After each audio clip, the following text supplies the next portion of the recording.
정부가 최근 확정한 제14 전력수급 기본계획이 세계적 흐름을 역행한다는 지적이 나오고 있는데요. 어떤 이유 때문일까요?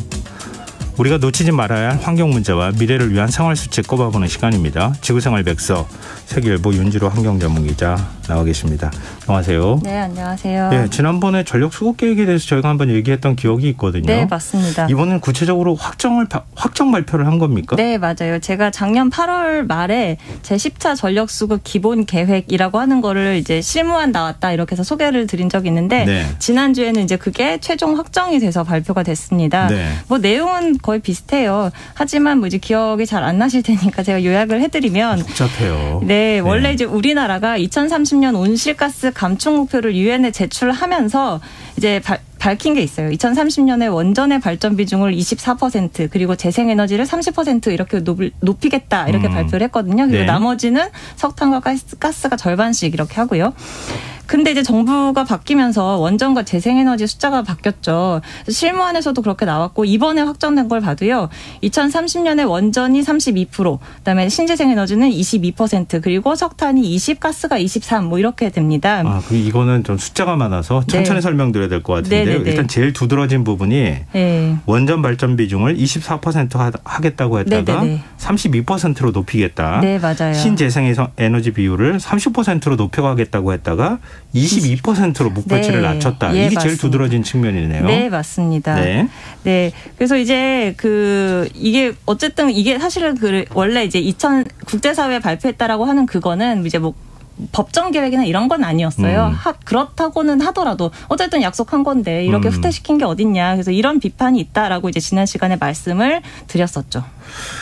러시아 우크라이나 침공 사태로 에너지 안보에 대한 관심이 점점 높아지고 있는 상황이잖아요. 네. 유럽도 에너지 전환 속도를 높이고 있다 이런 얘기가 있고 네. 워낙 뭐 거기는 재생에너지 비율이 높은 상황이기도 하니까요. 네. 우리나라 에너지 수급 계획은 국제적인 흐름하고는 좀 다른 것 같은데요. 네, 맞습니다. 이제 재생에너지가 후퇴했다 이런 비판이 이제 많이 나왔었고, 네. 근데 이제 그런 이야기들은 그동안 언론 통해서 워낙 많이 나왔었기 때문에 저는 오늘은 조금 이제 다른데 초점을 좀 맞춰볼까 해요. 바로 네. 석탄입니다. 석탄요? 네. 2030년에 비중이 한 20% 정도 된다고 하신 거잖아요. 네네네. 그러니까 정확히 이번에 결정된 거 말씀드리면 석탄이 19.7%고요. 가스가 22.9%입니다. 예. 물론 이제 환경단체에서는 이게 너무 많다 이렇게 지적을 하는데 왜냐하면 이제 2021년 기준으로 각국의 석탄 발전 비중을 보면요. 미국이 22%로 좀 많고요. 러시아가 17%, 그다음에 뭐 영국이나 이탈리아나 이런 유럽 나라들은 한 자릿수인 나라가 굉장히 많아요. 근데 우리는 10년 뒤에도 20% 가까이를 석탄을 쓰겠다고 하는 거니까 전환이 느리다 이렇게 볼 수 있는 거고요. 이제 에너지 전환이 결국 지구 온난화 때문에 하게 된 거잖아요. 그럼 지구가 뭐 때문에 아프냐? 사실 이렇게 주적을 제대로 파악을 해야 되거든요. 네. 그래서 이제 지구 온난화의 적을 따지자면 결국 화석연료. 그 화석연료 중에서도 사실 석탄과의 결별이 가장 시급한 과제예요. 근데 말은 그동안에 듣긴 했는데 네. 가스도 사실은 화석연료잖아요. 네, 맞아요. 석탄하고 어떤 차이가 있어요?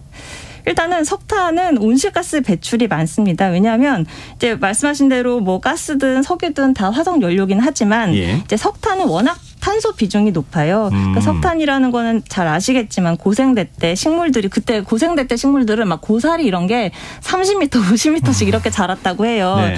이제 그때 커다랗게 이제 처음으로 지구상에 거대한 식물 숲이 만들어졌는데 이제 그때 죽은 것들이 이렇게 지층 안에 이제 묻혀지면서 그게 오랜 시간 열과 압력으로 다져져서 이게 탄소만 이제 남은 거예요. 식물을 구성하는 여러 성분 중에 탄소만 딱 남은 게 이제 그 석탄인 거고 네. 이제 뭐 가스나 석유 이런 것들은 사실 해저에서 만들어졌고요. 그리고 얘가 만들어진 과정에서 탄소만 남은 게 아니라 탄소랑 수소랑 같이 섞여서 만들어진 게 이제 석유랑 가스입니다. 그래서 이제 그 탄소 함량이 석탄이 압도적으로 많고 예를 들면 우리 무연탄 이런 거는 그 탄소의 비중이 거의 한 97%까지도 된다고 해요. 그러니까 거의 네네. 탄소 덩어리 그 자체라고 봐도 무방하고 그다음에 이제 가스는 탄소보다는 수소가 훨씬 많고 그다음에 예. 석유는 약간 그 중간. 그래가지고 우리가 화석연료를 태워서 똑같은 발열량을 얻는다고 했을 때 만약에 가스가 100만큼 이산화탄소를 배출한다라고 하면 휘발유는 한 130 정도 배출을 하고요. 석탄은 170에서 190 정도를 배출을 합니다. 그러니까 석탄 배출량이 가스보다 한 2배가량 더 많다 이런 거네요. 네, 맞습니다. 그래서 이제 각국이 계속 탈석탄해야 된다라고 얘기를 하는 거고 예. 그래서 에너지 전환 과정을 보면 이제 먼저 석탄을 빼고 그다음에 중간 단계로 가스를 썼다가 그다음에 뭐 재생에너지나 원전 이렇게 넘어가게 되는 건데 네. 근데 이제 이번에 확정된 우리나라 그 전력수급 계획은 굉장히 특이한 경로를 보여줘요. 어떻게요? 네, 2030년에는 이제 석탄이 가스보다 더 적거든요. 예. 근데 이 10차 전기보험 계획 기간이 끝나는 2036년에는 석탄이 14.4% 그리고 가스는 9.3%. 그러니까 석탄이 더 많아지게 되는 거예요. 예. 그래서 이제 그때 몇 기가 가동이 되냐면 2036년에 여전히 33기가 우리나라에선 돌아가게 되는 겁니다. 네. 이게 이제 발전량으로 치면 96테라와트시인데 이게 얼마냐면 지금 현재 우리나라 뭐 태양광, 풍력뿐만이 아니라 우리 쓰레기 태워서도 발전 전기 얻잖아요. 그런 예. 거랑 이제 그 수력 발전 이런 것까지 다 합친 그것보다 2배나 더 많이 2036년에 석탄으로 전기를 만들겠다라는 거예요. 그 앞서 설명하신 거에 따르면은 네. 석탄 화력 발전을 줄이면서 신재생에너지 쪽을 늘린다거나 이렇게 하면서 가야지 될 것 같은데 네네네. 지금 그렇게 움직이지 않는다. 과정들은 네. 그런 얘기인데 네네. 이렇게 석탄을 과감하게 줄이지 못하는 이유가 뭡니까? 제가 작년에 뭐 기억하실지 모르겠는데 온실가스 감축 인지 예산이라는 좀 복잡한 제도를 네네, 설명드렸는데 이게 이제 말씀하셨어요. 제도 취지가 정부가 뭔가 정책을 펼 때 항상 온실가스가 이게 진짜 줄어들 수 있느냐 이걸 인지하도록 그러니까 기후 문제를 좀 주류화하도록 이제 이런 제도를 도입했다라고 제가 말씀을 드렸는데 네. 이제 비슷한 맥락에서 온실가스 감축이라는 게 그렇지 해야지 다들 알긴 하지만 이게 정말 모든 정책에서 우선순위를 차지할 만큼 주류화가 되지 못한 게 결국은 근본적인 원인이 아닐까 생각을 합니다. 네. 산업부에서는 뭐라고 설명을 하냐면요. 그러니까 2030년까지는 온실가스 감축 목표가 있으니까 거기에 맞췄지만 그 후에는 아직 감축 목표가 나온 게 없지 않느냐. 그래서 30년까지는 배출량 목표를 맞추기 위해서 어쨌든 간에 석탄을 줄이긴 했으나 그 후에는 목표가 없으니까 뭐 국내 전력망 사정이라든가 뭐 경제적인 거 뭐 이런 거 다 따져서 그냥 짰다. 이렇게 설명을 하더라고요. 근데 이제 우리나라가 2030년뿐만이 아니라 사실 2050 탄소 중립 이것도 선언은 했거든요. 네. 그래서 우리가 빨리빨리 연차별로 이렇게 감축 경로나 이런 걸 좀 미리미리 정하고 그런 상태에서 만약에 이런 전력수급 계획이 나왔다면 2036년에 가서 석탄화력을 33기를 돌리는 이런 계획이 사실 나오진 않았을 텐데 근데 지금 우리 현재 상황이 어떠냐면 2030년의 계획만 있어요. 그 후에도 없고 그 전에도 어떻게 갈 건지 그 경로가 전혀 나와 있는 게 없어요. 네. 그 2030년까지 경로는 3월 달에 나오고요. 그러니까 뭔가 이제 큰 그림이 전혀 없는 상태에서 이런 전력 계획을 짜려다 보니까 그렇다고 우리나라가 무슨 항상 온실가스를 염두에 두고 뭔가 정책이 움직이는 그런 분위기도 아니잖아요. 네. 그러다 보니까 이제 이런 결과가 나온 게 아닌가 싶습니다. 설명 듣다 보니까 약간 주문구구식으로 뭘 하는 것 같다는 느낌을 받게 되는데 네. 근데 석탄 발전소를 줄이기 어렵다고 하면 네. 온실가스 배출량을 줄일 수 있는 어떤 기술 개발 같은 거 하면 안 되나요? 네, 정부도 사실은 그래서 14%지만 이게 그 예전의 14%만큼은 아닐 거다라고 얘기를 하는데 그게 뭐냐면요. 이제 석탄만 쓰는 게 아니라 여기다가 암모니아를 섞어 쓰겠다라고 하는 거예요. 이걸 이제 혼소 발전이라고 하는데 네. 그러니까 암모니아는 분자식이 NH3 그 안에 그러니까 탄소가 없어요. 그러니까 이 석탄만 태우는 게 아니라 여기다가 암모니아를 섞게 되면 그만큼 탄소 배출이 줄어들게 된다. 우리 예를 들면 디젤 차에 요소수 넣는 거랑 비슷한 거네요. 그렇죠. 이제 요소수는 이제 먼지나 이런 걸 저감하려고 하는 것처럼. 그것도 역시 네. 암모니아 성분으로 돼 있으니까. 네, 맞습니다. 예. 근데 이제 여기 좀 문제가 있는 게 먼저 기술적인 부분이 있어요. 암모니아는 우리가 기존에도 많이 쓰긴 하지만 이거는 주로 비료를 만든다거나 말씀하신 대로 요소수를 만든다거나 할 때 쓰지 우리가 무슨 연소용 연료로 쓰지는 거의 않거든요. 예. 그런데다가 이제 이게 고체인 석탄에다가 가스인 암모니아를 같이 섞는 거잖아요. 그러다 보니까 이제 여러 가지 아직은 기술적인 불확실성이 좀 크고요. 그리고 또 이제 여러 가지 진짜 수많은 단점에도 불구하고 우리가 석탄 발전을 계속 갖고 가는 이유가 결국은 싸서 그런 거잖아요. 네네. 네. 근데 암모니아를 20% 섞게 되면 현재 전망으로는 가스보다 발전 단가가 비싸질 거라고 하고요. 그리고 이제 암모니아를 50%로 올리면 해상 풍력보다도 비싸진다. 이런 전망이 있습니다. 우리 요소수 사태 겪어봤잖아요. 석탄에서 암모니아 뽑아낸다 그러잖아요. 그렇죠. 지금은 그렇죠. 네. 그럼 석탄에서 암모니아 뽑아내서 다시 석탄 화력 발전소에다 암모니아 집어넣으면 네.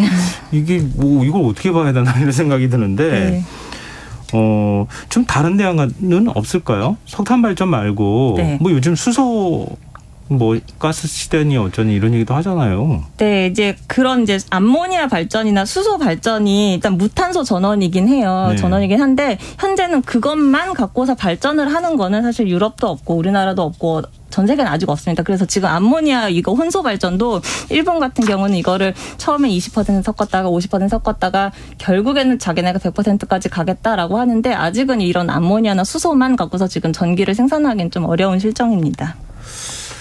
그러면 수소 경제는 어떻게 돼요? 이거는 뭐 가능성이 있습니까? 그러니까 이 수소 경제 암모니아를 굳이 왜 암모니아를 갖다가 석탄에다가 섞었으냐 그럼 비싸지는데 예. 그거를 이제 이야기하다 보면은 결국 수소 경제 이야기가 나오는데 말씀하신 대로 이제 수소 경제를 어쨌든 해야 된다 이런 얘기가 나오잖아요. 예. 그런데 이제 그 수소가 지금은 막 천연가스 개지에서 얻긴 하지만 이제는 그런 수소 쓰면 안 되거든요. 앞으로는 그린 예. 수소를 수소를 써야 되는데 근데 우리나라는 여건이 뭐 그린 수소를 스스로 생산하기는 좀 어렵잖아요. 그래서 결국은 외국에서 많이 들여와야 돼요. 그런데 이거 외국에서 이렇게 막 선박이나 이런 걸 들여오다 보면 수소가 사실 폭발성도 있고 하다 보니까 위험하단 말이죠. 그래서 수소를 암모니아 형태로 바꿔서 들여오는 거예요. 그러면 암모니아를 이제 국내에 들여왔잖아요. 그럼 거기서 이거 다시 분해해서 그걸로 수소를 쓸 수도 있고 아니면은 딱 봤더니 우리나라에 이미 석탄 발전소가 너무 많아요. 예. 그럼 얘를 어쨌든 없애야 되는데 그럼 없애면 이걸 또 전기를 뭘로 만들지? 깝깝한 거죠. 그러니까 그러면 석탄에다가 암모니아 섞자. 이런 이야기가 나오고 그래서 사실은 암모니아랑 이제 석탄 그 혼소 발전 이야기가 나오는 나라가 사실 거의 한국이랑 일본이 유일합니다. 네. 그렇군요. 두 나라 둘 다 여태 지금 현재 석탄 발전 비중이 30%가 넘고요. 그럼 연료 문제 말고 네. 발전소 자체 효율을 높일 수 있는 방법은 없습니까? 네, 그런 것도 물론 있습니다. 이제 뭐 그 아주 고온과 고압의 스팀으로 이 터빈을 돌려서 하는 그거를 지금 초초임기압 발전이라는 게 있는데요. 예. 이게 1kWh 전기를 생산할 때 이산화탄소를 743g 배출한다고 합니다. 근데 기존에 좀 오래된 석탄 발전소는 1kWh당 1000g 넘게 배출하니까 한 뭐 30-40% 개선이 됐다라고는 이야기할 수 있는데 네. 그럼 이게 친환경이냐? 뭐 그건 절대 아니죠. 왜냐하면 예를 들면 유럽연합에서 텍소노미라는 걸 했어요. 이 기술이 진짜 친환경이냐 아니냐를 이제 가르는 기준 이런 게 마련이 되는데 여기 이제 가스가 포함이 돼서 그때 논란이 된다라고 말씀을 드렸는데 네. 그럼에도 불구하고 어쨌든 가스의 그 기준이 굉장히 높아요. 뭐냐면 이 가스가 친환경으로 인정을 받으려면 그 킬로와트시 발전할 때 270g보다 이산화탄소를 적게 배출해야 돼요. 예. 근데 지금 제가 아까 초초임기압 발전이라고 하는 지금 현재 기술로 가장 효율이 높은 석탄 발전소 같은 경우는 743g을 배출을 하거든요. 여기다가 암모니아를 절반을 섞는다고 해도 사실 가스 발전보다 더 많이 배출하게 되는 셈인 거잖아요. 예. 네, 그러니까 사실은 이 석탄을 갖고서 뭔가를 계속 도모를 하는 게 굉장히 어려워지는 현실인 거죠. 네. 이 싸게 돌리자니 온실가스가 문제가 되고 온실가스를 줄이자니 비싸지는 뭐 이런 상황이네요. 네, 맞습니다. 근데 사실은 뭐 석탄 발전이 싸지도 않아요. 왜냐하면 이제는 그 온실가스 배출 톤당 얼마씩 기업이든 발전소든 비용을 지불해야 되는 시대가 점점 되고 있기 때문에 그렇죠. 예, 더 이상 이게 싸다고 볼 수도 없고요. 그래서 우리가 이제 어떻게든 석탄 발전을 빨리 줄여야 되는데 워낙 우리가 이 석탄을 오래 의지해오다 보니까 뭔가 가보지 않은 길에 대한 좀 두려움이 큰 게 아닌가 좀 이런 생각이 듭니다. 참 복잡하네요. 네. 참 어려운 길이고. 네. 근데 안 갈 수는 없으니까 정부가 적극적인 의지를 갖고 갈 수밖에 없는데 네. 말씀하신 것처럼 그렇게 큰 의지를 갖고 있는 것 같지 않고 참 네. 이거 어려운 문제인 것 같습니다. 자, 주생활 백서 오늘 여기까지 하겠습니다. 지금까지 세계일보 윤지로 환경문 기자와 함께했습니다. 고맙습니다. 네, 감사합니다. KBS 라디오 김성환의 시사 1부 순서 여기서 마무리하겠습니다. 전 11시 정각 2부에 다시 찾아오겠습니다.